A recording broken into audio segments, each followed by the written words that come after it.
IPL 2025 match number 3ல் toss ஜெயிச்ச Ruturaj bowling choose பண்ண Mi டீமுக்காக உள்ளே வந்த ரோஹித் சர்மா 3வது பாலே அவுட் ஆயிடுவாருங்க. அடுத்து வந்த வில் ஜாக்ஸும் ரிக்கல்டனும் 2-3 ஃபோர்ஸ் அடித்தாலும் கையில் அகமது ரிக்கல்டனை போல்ட் ஆக்கிடுவாருங்க.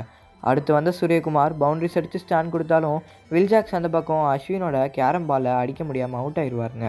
அடுத்ததாக உள்ளே வந்த திலக் வர்மாவும் சூரியகுமாரும் பவுண்டரிஸ் அடித்து மேட்ச் எடுத்துகிட்டு போனாலும் பவுலிங் போட வந்த நூர் அகமது ஒரு பால் போட அதில் நம்ம தோனி 0.12 செகண்ட்ஸில் ஸ்டம்பிங் பண்ணி மாஸ் பண்ணி ஸ்கை அவுட் ஆக்கியிருப்பாருங்க. தரமாக பவுலிங் போட்ட நூர் அகமது ஸ்கை திலக் வர்மாவோட சேர்த்து 4 விக்கெட் எடுத்திருப்பாருங்க. சிஎஸ்கேக்காக டார்கெட் சேஸ் பண்ண ஓப்பனிங்க்கு திரிபாட்டியும் ரச்சினும் வர உள்ளே வந்த திரிபாட்டி 2வது ஓவரே அவுட் ஆகிடுவாருங்க. அடுத்ததாக உள்ளே வந்த ருத்ராஜ் 6-4ன்னு அடித்து அவரோட ஃபாஸ்டஸ்ட் 50யை போட்டால் அடுத்த விக்னேஷ் புத்தரோட ஓவர்லேயே அவுட் ஆகிடுவாருங்க.